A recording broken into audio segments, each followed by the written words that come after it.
Assalamu alaikum. Welcome to this week's edition of The Oasis. I'm your host, Haqq Islam, and today we have a special guest who flew in all the way from Guinea. Just landed at JFK, and she was able to get through all of the traffic and make it to the studio. Ladies and gentlemen, I want to introduce to you my guest, PR extraordinaire, Fatou Barry. Hey. Actually, you didn't come. I was like, I did fly in from Guinea. I said JFK. Yeah. I No, it's a little fine. bit. It's fine. You know what I'm saying? You came from Harlem. I came from Harlem. Yes. Right. Which, technically feels like coming from Guinea. Yes. So tell me, what was your path to Islam? Oh, I was born into Islam, alhamdulillah. And, I'm Fulani, West African. I'm from Guinea Conakry.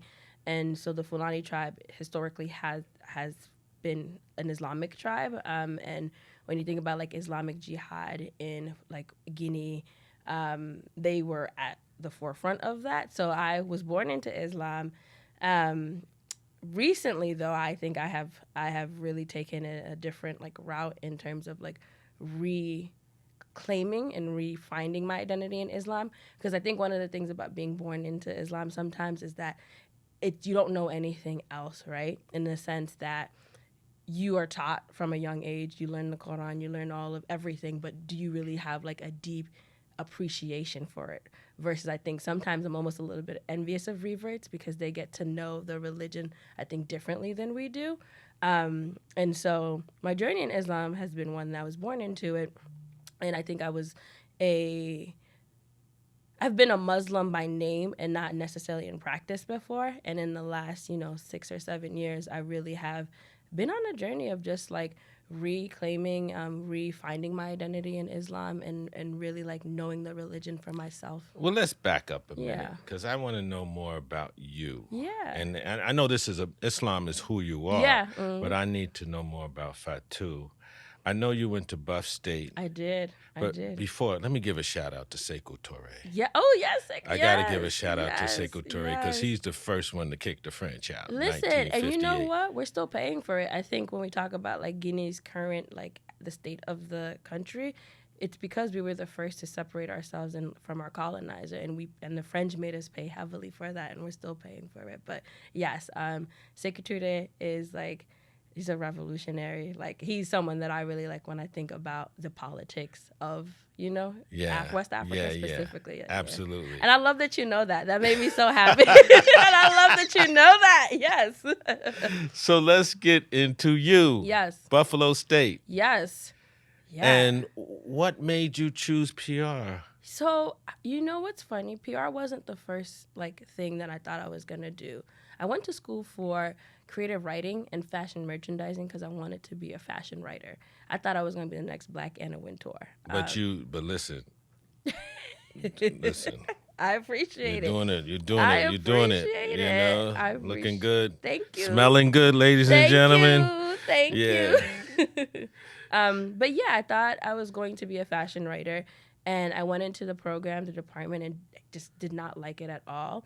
And I talked to my department head at the time in the fashion program and asked her, what other options could there be for me? And we started to talk about PR. It had creative writing. It had writing. It had people, like relationship management.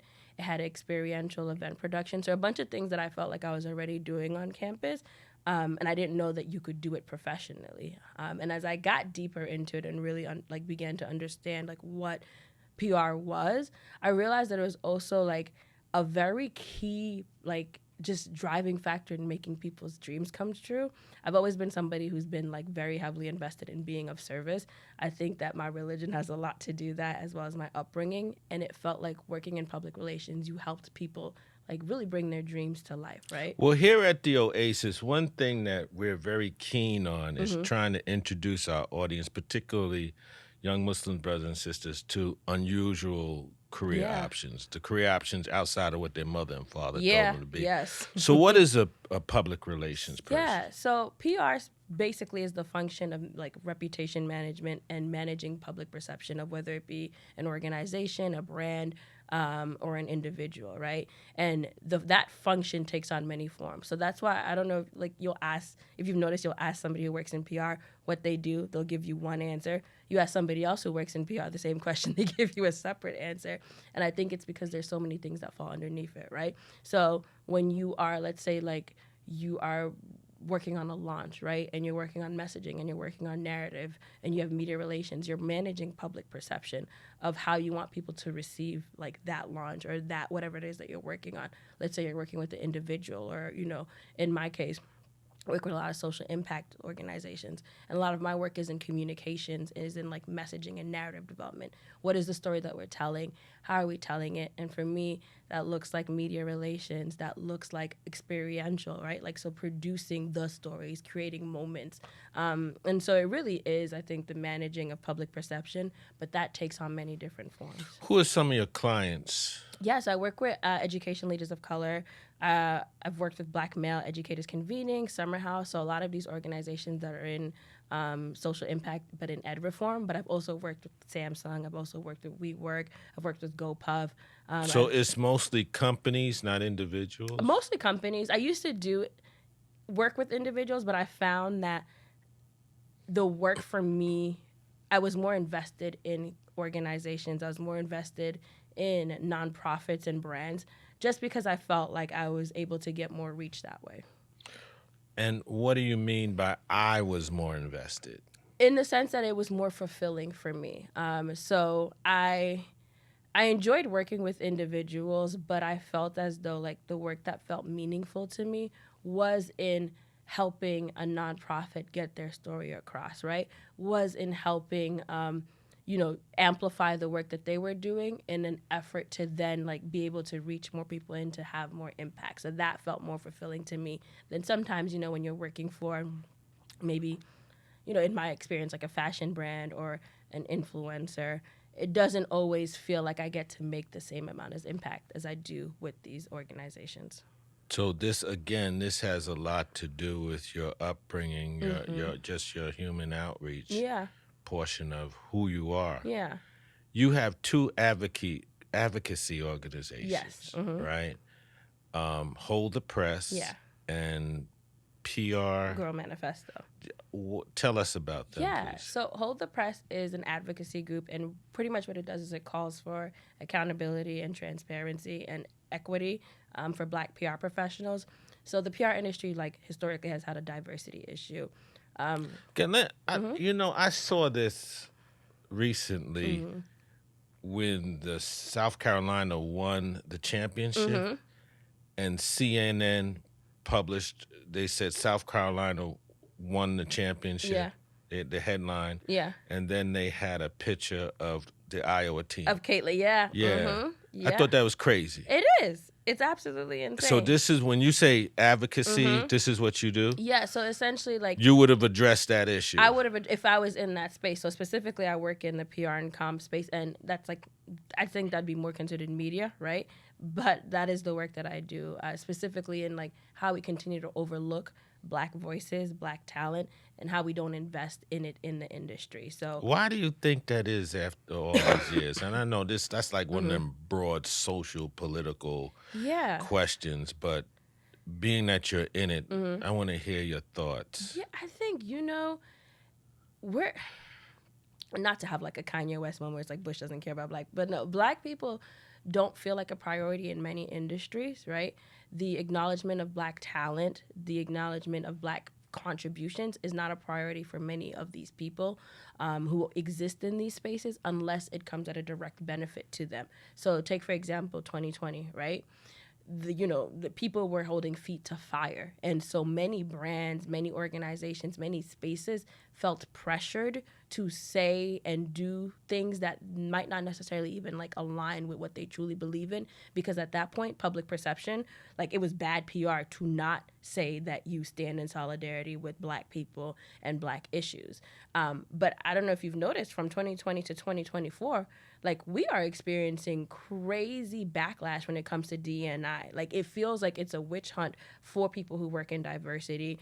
We're seeing most of the positions that were made, right, for D&I have completely been disbanded. It's the first thing to go when we talk about budgets, because it's not I don't think it's a real priority for many of the people that are But it existing in seems like spaces. it's just a continuous backlash since President Obama became Yeah, president. of course. It's just like a downward Of spiral ever course. since then. Because I think many of these spaces that like we occupy, right? I will also say this, like there's a certain, I think, palatable version of a black person that many of these spaces like want.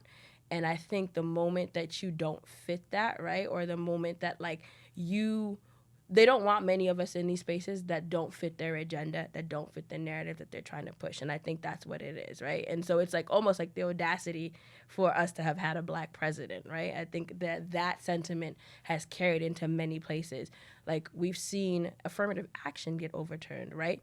And namely because it's not affirmative action benefits more than just black people. Absolutely. But black people were the ones that were made the face, right, of affirmative action. And it's because of affirmative action that all these people are in spaces that, they shouldn't be in, which is like the farthest thing from the truth. Because if people actually understood how affirmative action worked, they'd know, right, that it benefits everyone. And also people have to still, it doesn't mean that the work isn't there, that you don't have to prove yourself.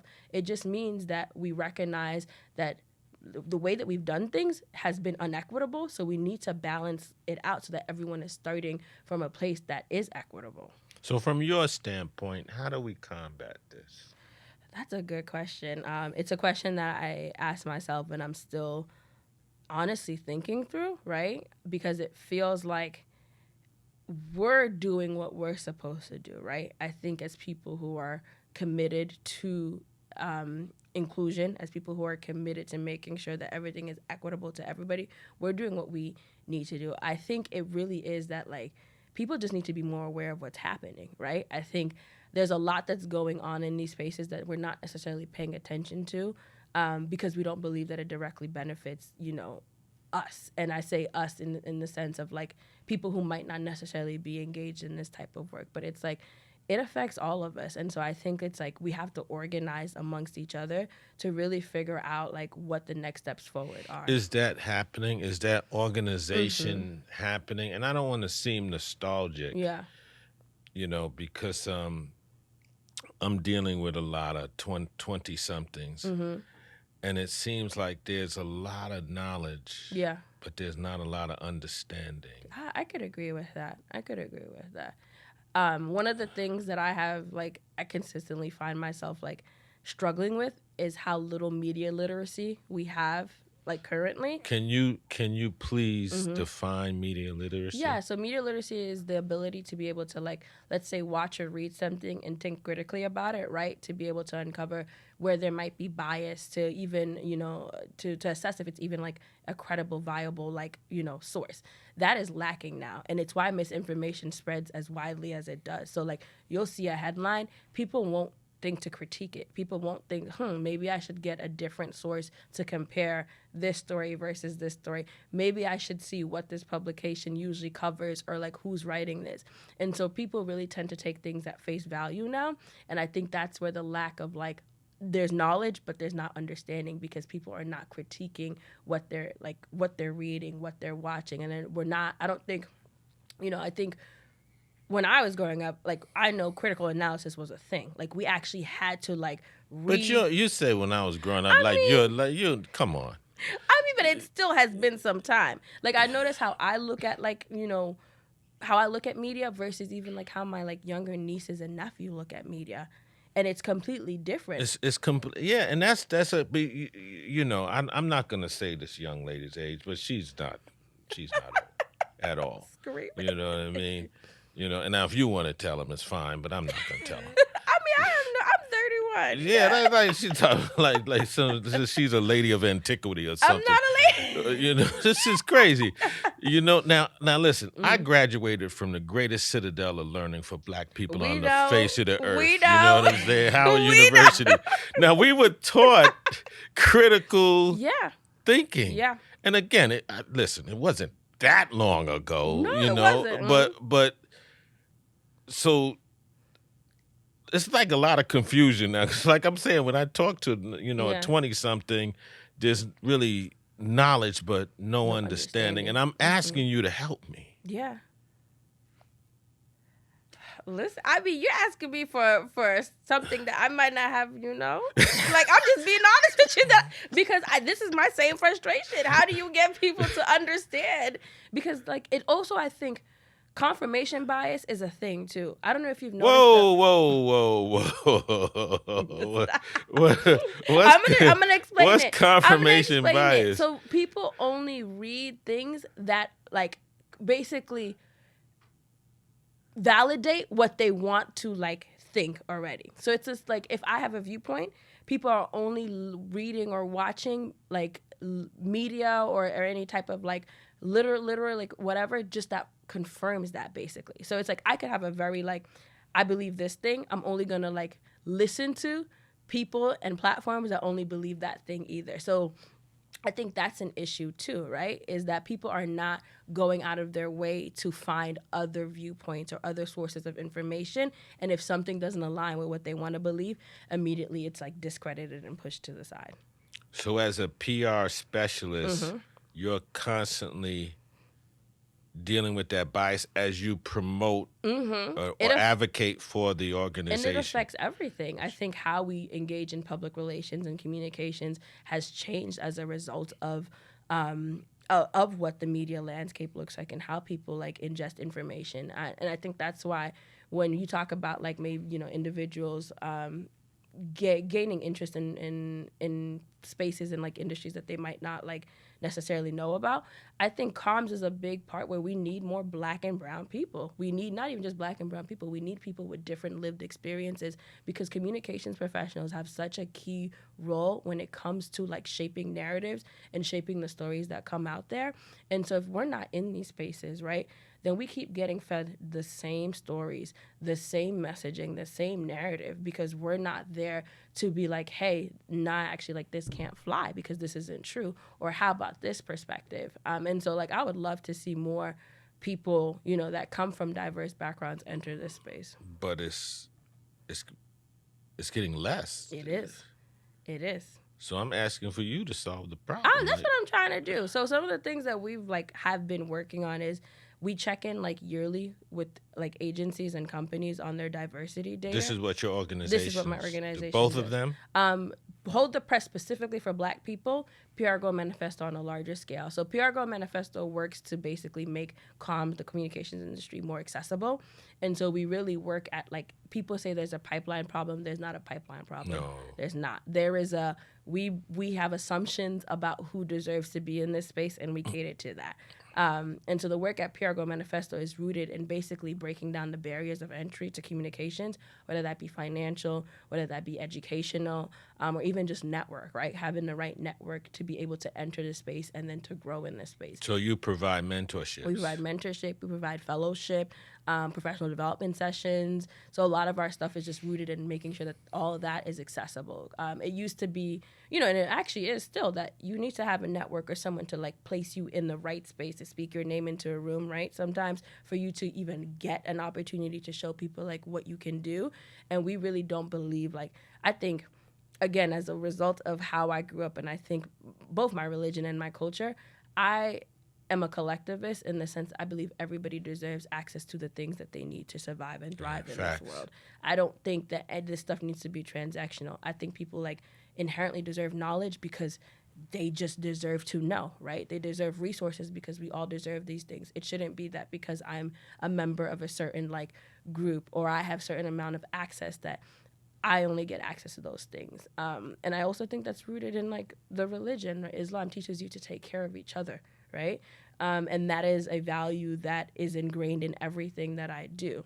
So we do a lot of, like, that work in making sure that the mentorship is free, the accessibility is free, the things that you might usually, like, have to pay for, you get for free. For me, I think, it should be the organizations and the companies that have the money and have the access that should be providing it to people who genuinely want it. And that's how basically the organizational model works for PR Go Manifesto, is that we don't require anything of the people who are in the community besides just showing up and being committed to their own development. But we do require, like, brands who want to partner with us, organizations who want to partner with us, to make that investment financially as well as their time to help the community out. Have there been have you seen a retrenchment, a pulling back of monies for these programs? Yes. I won't say like in our case. I think we are grateful and blessed enough that the organizations and brands that we have partnered with like genuinely believe in the cause, right? So it's not something that is a PR moment for them. They are invested in the work that we're doing. But as a whole, like industry wise, absolutely. Like budgets have dwindled down for this type of work, right? I think less and less opportunities are available to people who want to like succeed and thrive in the industry. I'm going to take a turn to the right for a second. I'm going to take a turn. I'm driving the cars and you're in it. So I'm in it. All right. So you're a 30 some odd year old Muslim woman. Yes. From Guinea. Yes. Home of Sekou Touré. Listen. Yes. You know, and home of some of the greatest empires. Yeah. Mali. Yeah, we were part Songhai, of you're part of those. You're part of it. Mansa Musa. Yep. All of that. Great history. Yes, amazing Great history. Islamic history. Yeah. Now you're a single young lady in New York City. Yes, I am. So we go from empires large to New York City. Yes. I know New York has a black mayor, but that's not Mansa Musa. Not at all. Not. So how is it being a single African Muslim woman, entrepreneur, fly, you know, all of that? Yeah. How is it?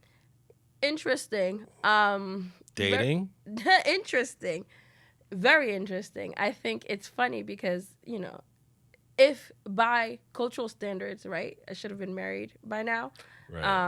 And that's just something like, you know, just both my sisters were married at this age, I think.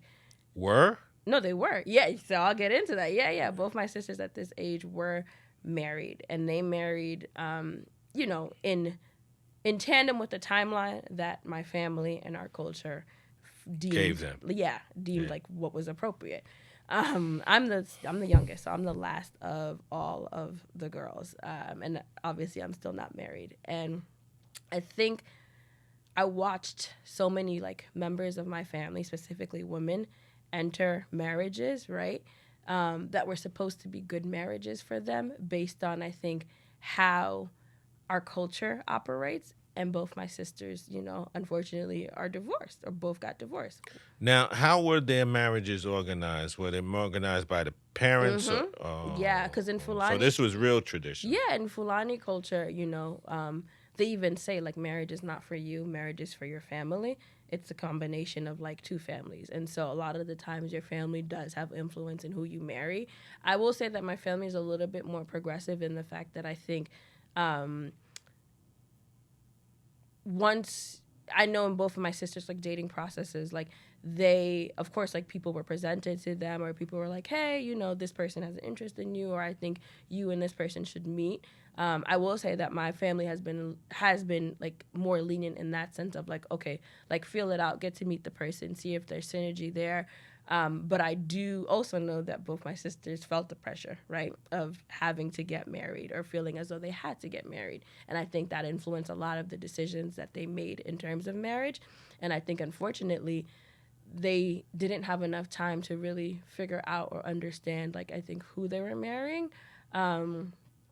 And, you know, that's not to place blame on anyone. That's just to say, like, when you're married to somebody and you actually have to go through a lot of trials and tribulations, right? And not just the, like, hey, there's synergy here. When you actually have to experience, like, the bad together, I think that you probably have a different perception of, like, what works and what doesn't work. Were your sisters back home or here? Here. So were there, like, because it's hard, in my opinion, to navigate, like, traditional values and it is New York values or American. So please talk. Yeah, I think it's there's constant tension, I think, for me too, because it's like I very much want to honor like my culture and I want to do things in a certain way that I think that is anchored in like how I grew up and like what my values are.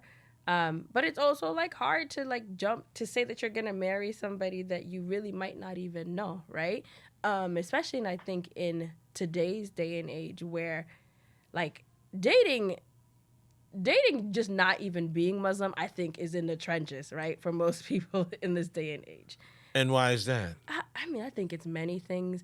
I think it's many things. I think people have. Give me the top 3 things. Ooh, I'd say everybody thinks that they have options, right? And so I think the desire to commit and to see things through and to really work through things with a partner is not there in ways that it used to be prior, because now we've been like indoctrinated with the idea that, oh, if this doesn't work, there's 100 other people or there's this many other people. And I think that affects like the longevity of a partnership. I think it affects how solid a partnership is as well. I think that's one thing.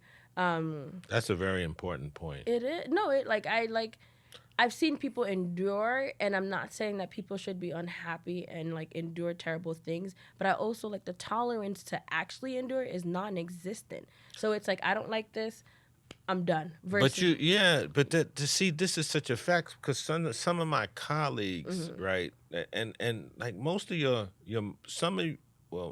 I should say most of your successful hip hop artists have been married a long time. Yes. You know, Yes. Snoop Dogg from high school, Ice Cube from high school, Swizz Beatz and Alicia Keys, years. Yeah. Now, Dre was with his wife for years, but he recently got a divorce. Yeah.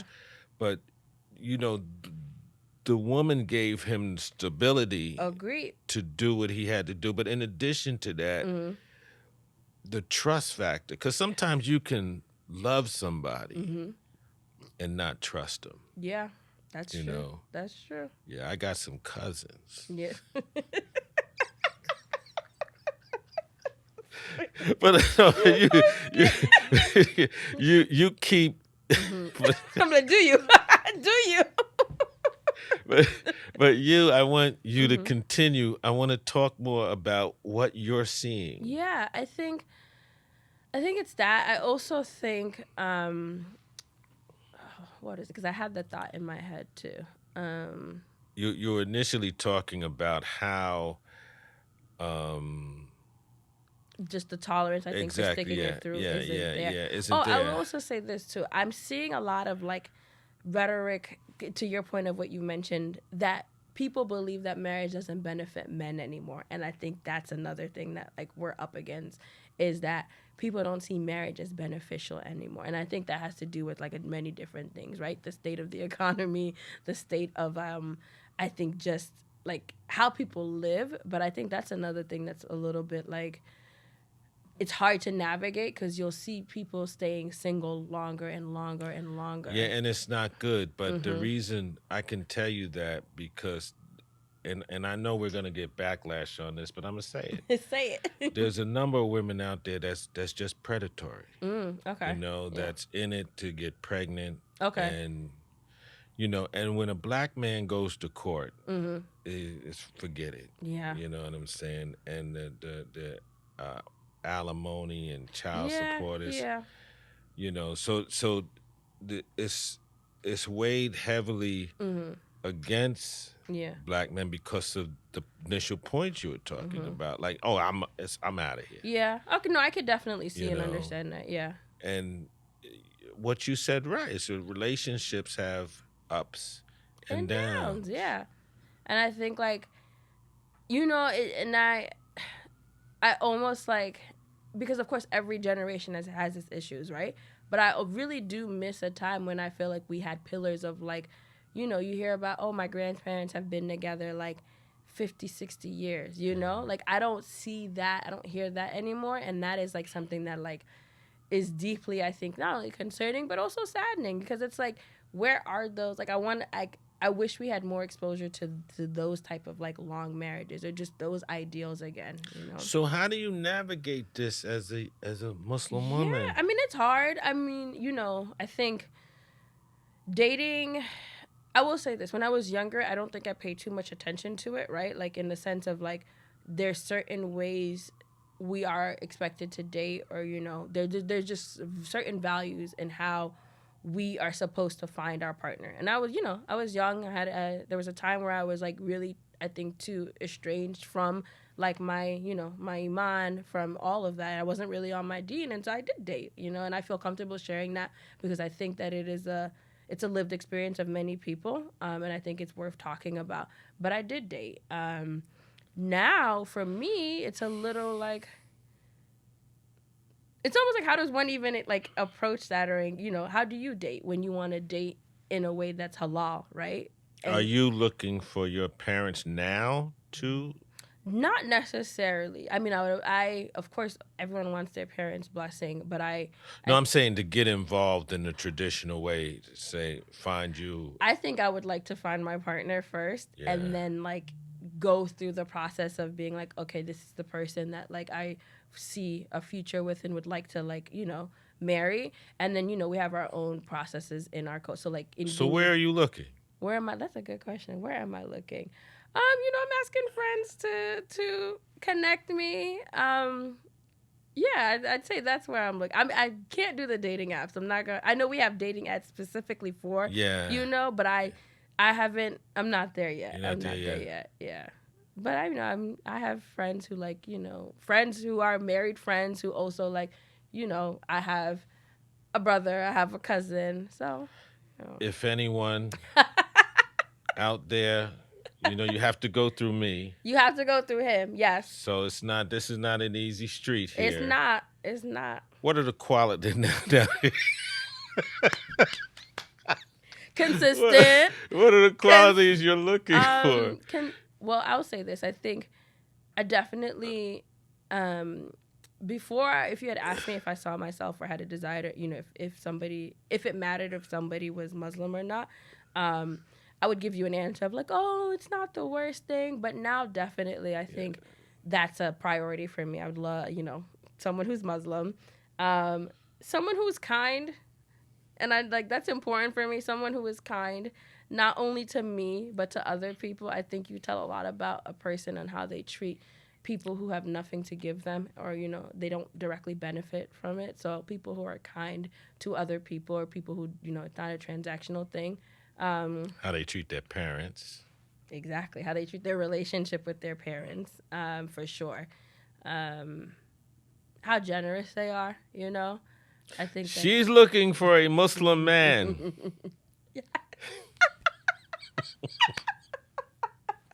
Yes. Yeah, I mean, because who doesn't I think, and I talk about this with my sister often too. I don't want to rush anything, right? I don't believe in rushing anything because I really do believe everything is by Allah's will. So, like, if I have not found my partner yet, there is, a reason for that. But I love my family. I love being a part of a family. I have a desire to, meet my person and to start a family. So, yeah. Okay.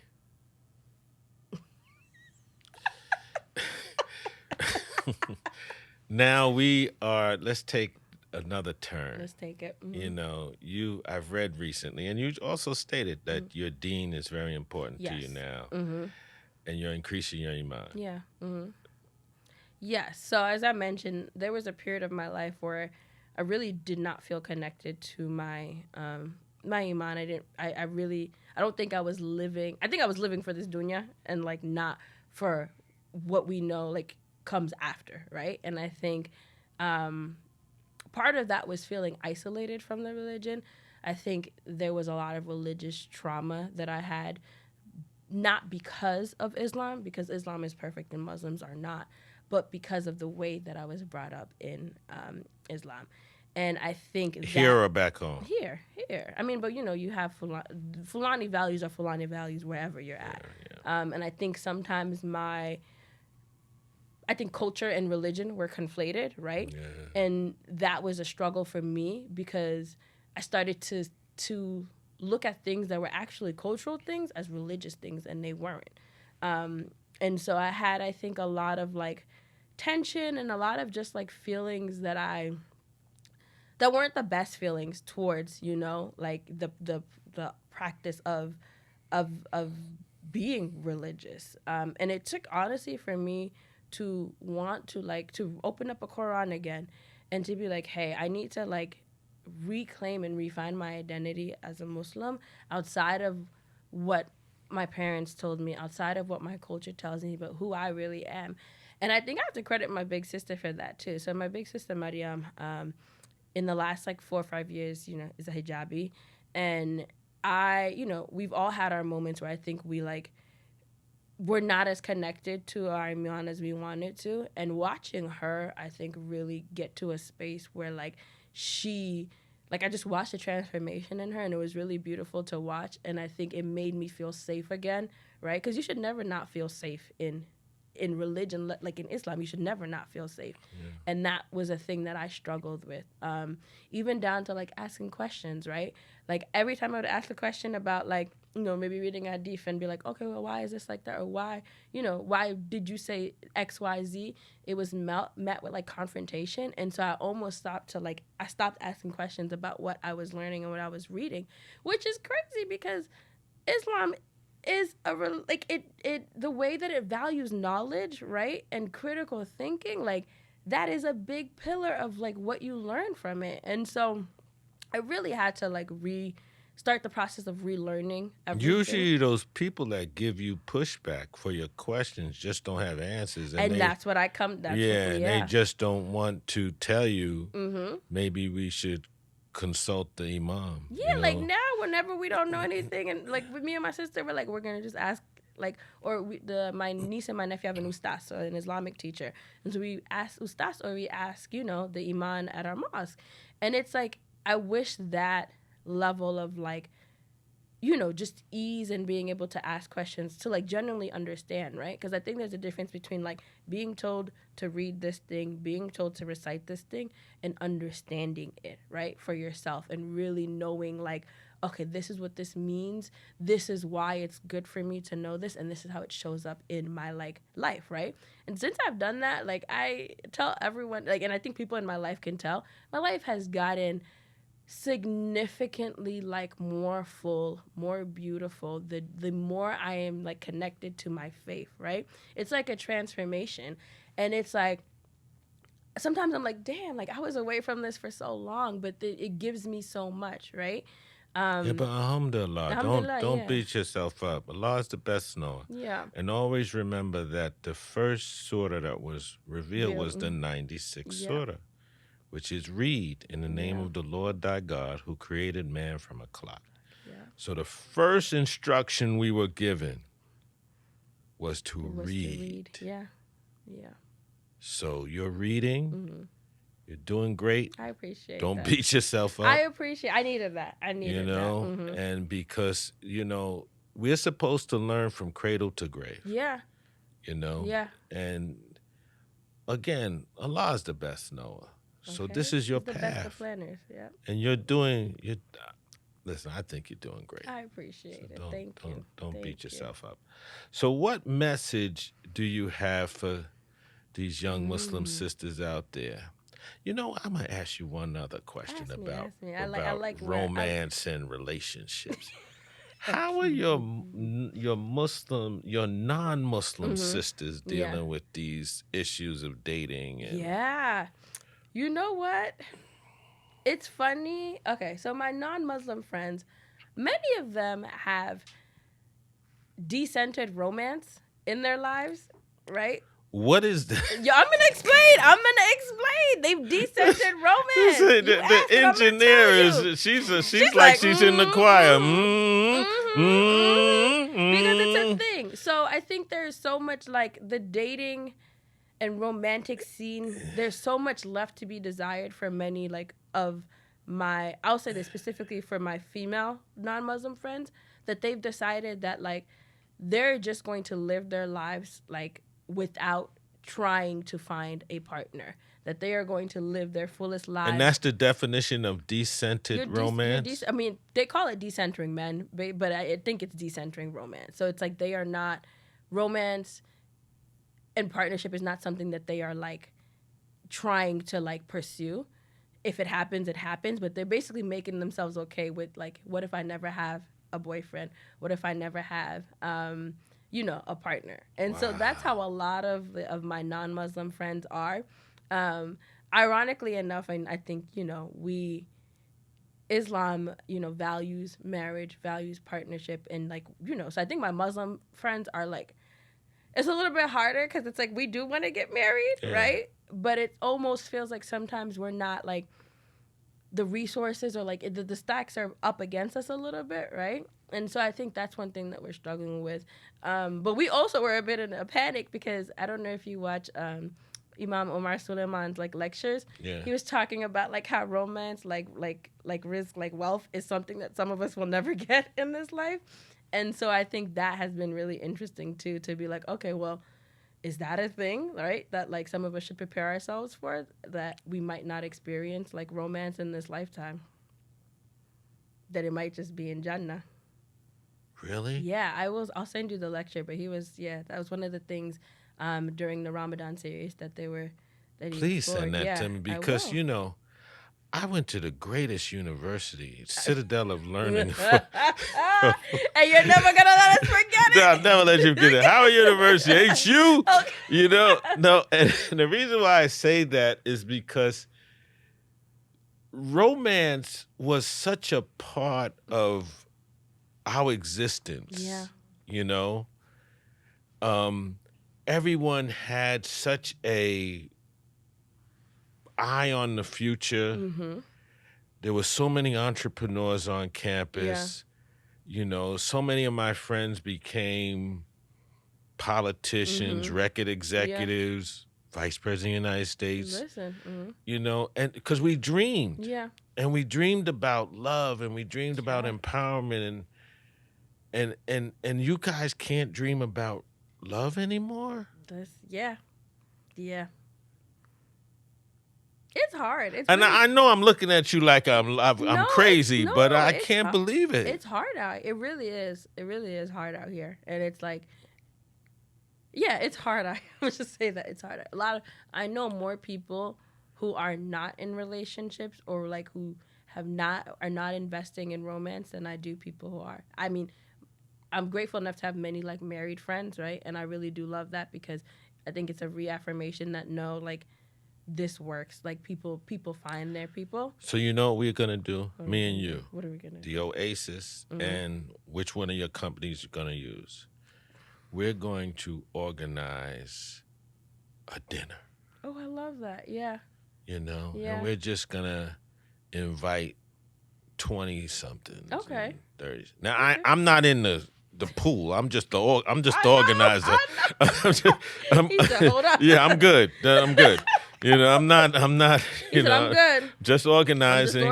Just organizing because I can't believe that love is dead. I mean, I don't think it's dead, but I think it's the flame is low. Yeah. We're gonna organize a dinner. I love that. Yes. Okay, now what message are you gonna give to these? I'm gonna be specific to young women. Okay. Yeah. I think specifically to young women. Young Muslim women. Young Muslim women, right? Yeah.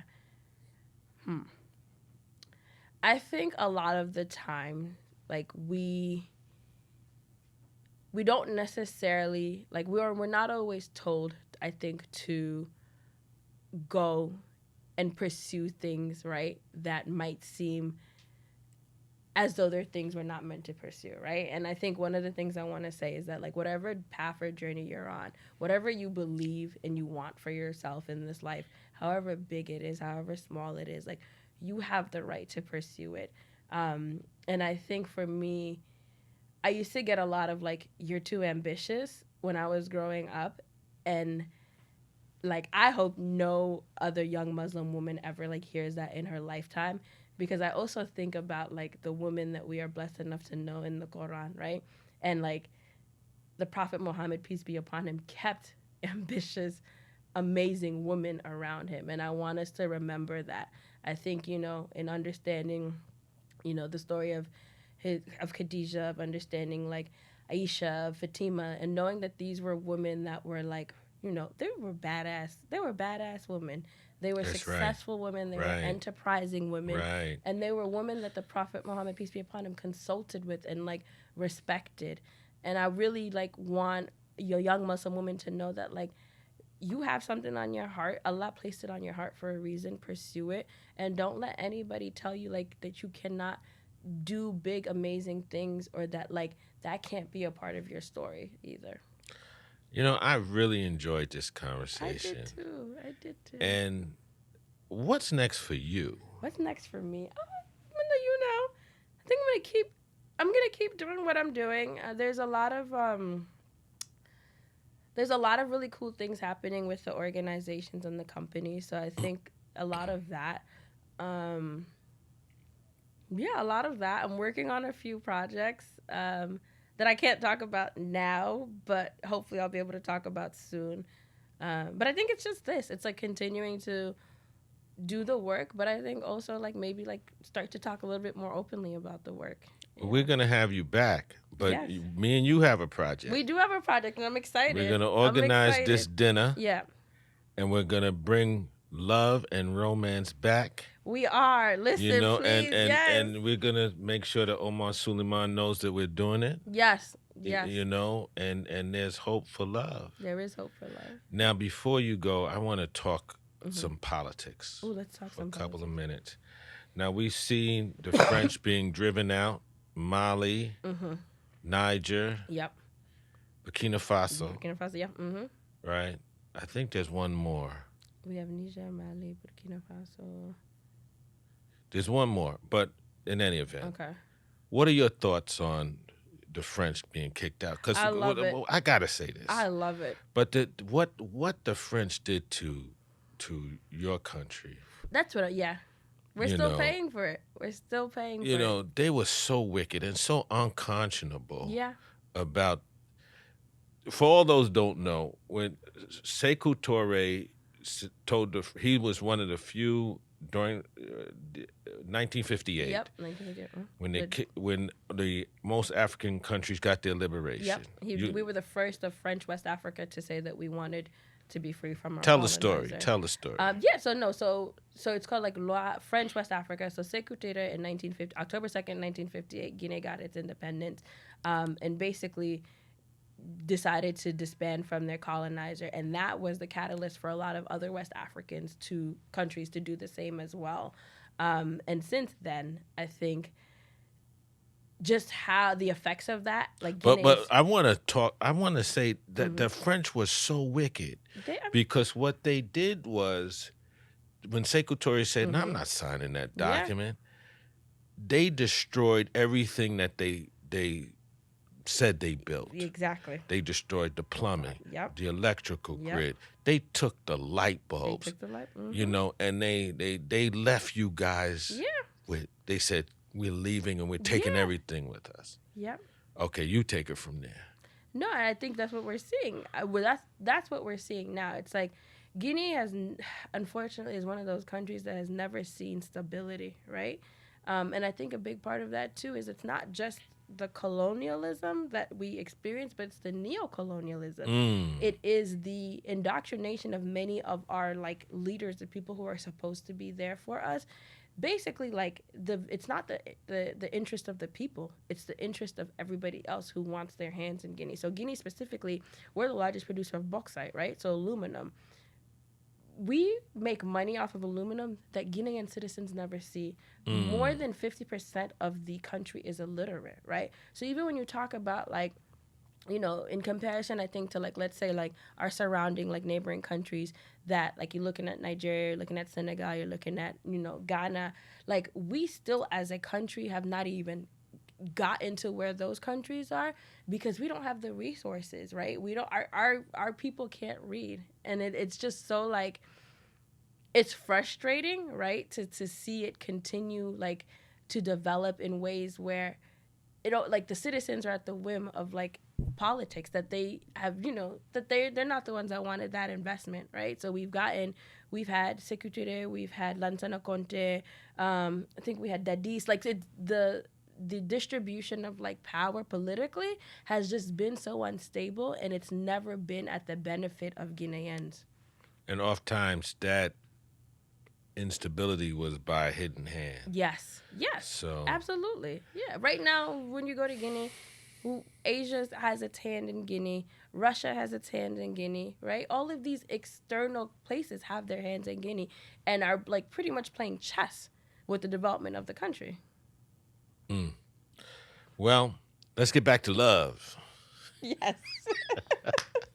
Yes. Fatou, thank you so much for visiting the Oasis. Thank you for having I me. really appreciate this. Has been a great conversation. We got a project. Yes, we do. I'm excited about I've this. learned so much about PR. Yes, okay, that makes me happy. Yeah, because there's a lot of stuff. There was a lot of terms I just didn't know. Yes. I figured But out. now you know them. Absolutely. Yes. And I also got a chance to talk about the greatest citadel of learning for Black men and women in the universe. Okay. Howard University. Yes. You know, and we have a project that we will let you guys know about. Yes. Thank you so much for coming, Fatou. Thank you for having me. We will see you on the next edition, but check us out, The Oasis, on all platforms. See you next week. Thank you.